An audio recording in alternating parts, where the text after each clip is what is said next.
So we are going to make pizza dough. This is a very simple recipe.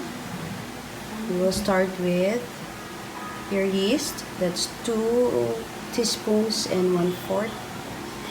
Then your sugar. Okay. Difference ng sugar and salt. The sparkle. Okay. Your water must be warm but not very hot because it will kill the yeast. So this is bread flour. We are using bread flour because it has more gluten and it will give you a crispy crust. A big bowl. And of course your seasoning, Italian seasoning, basil.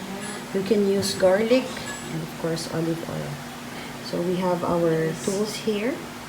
So we will start with our yeast. We will now pour in the warm water. Make sure that it's just warm to touch because it might kill your yeast. Okay, put the sugar on. Your yeast will actually feed on your sugar. So let it stay for mix konti. Let it stand for 5 to 10 minutes so that the yeast can grow. So we'll just leave it there. Now pour in your bread flour. You can leave at least half. And then your salt.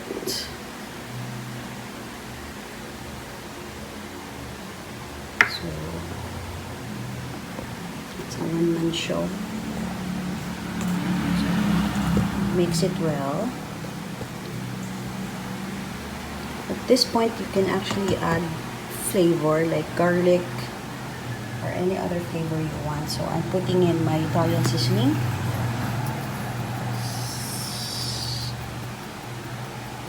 This is also the great time to put in other flavors if you want. Okay.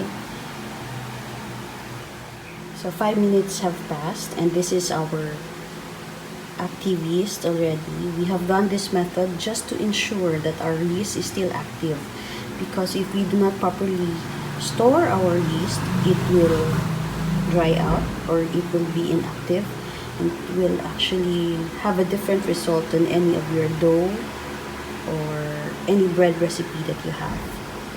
So this, we will now pour it in our flour mixture. So then of course we put in our olive oil.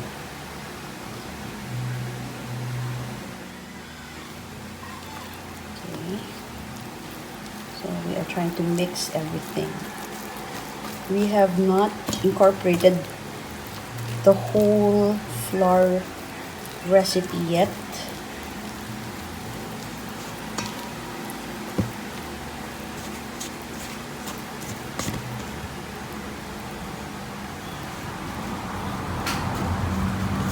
As we will try to put in more flour.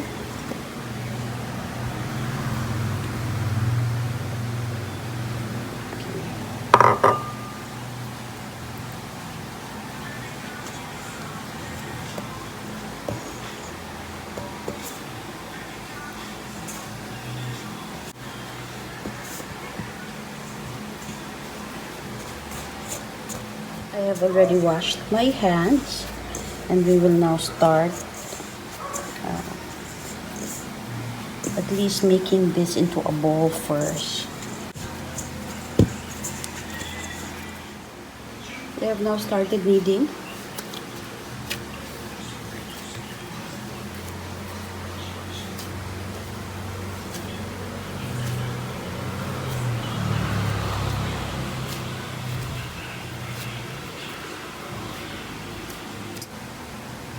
So this is our dough ball. Don't worry if it's too small, it will still grow. You have to let it rest for at least 30 minutes. You have to have a clean bowl, so I'll take it out. Clean bowl. A generous amount of oil. And then you spread it in. Put it there. Let's cover this with a cling wrap or a kitchen towel and put it somewhere very warm so that it will grow. The yeast will help it grow. And after that, we can now roll it and make it into a pizza crust. So after 45 minutes, our dough has grown bigger. I actually made 2 batches. This one's for plain for the kids, and of course for Dan and I. All you have to do is knock down. So you punch down in air.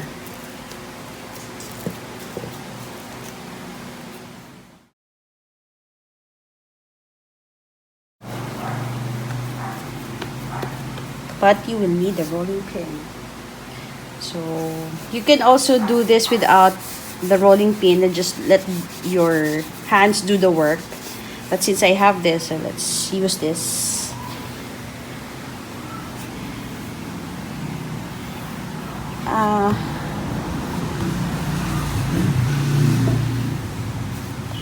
Ito yung handwork. Put a little pressure.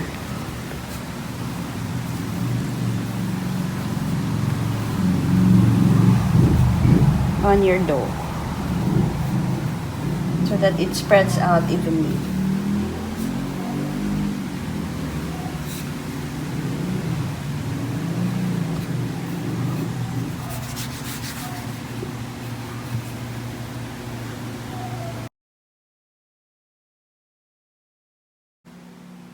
Since we don't have a circular pan, so we are just going to dust our cookie sheet.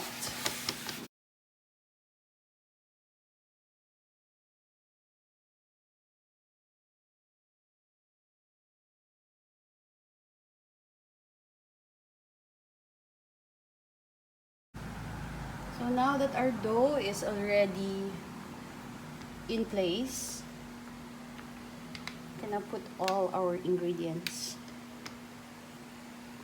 But first you poke a hole in the crust para hindi siya mag-inflate during cooking time. Oh, olive oil.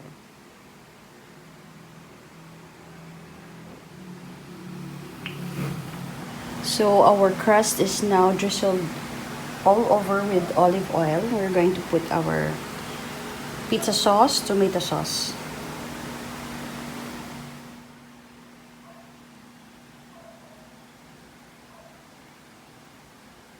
We'll now put in mozzarella. So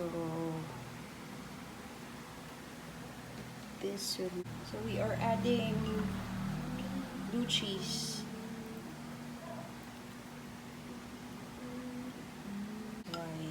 Let's have a generous. The kids also love blue cheese.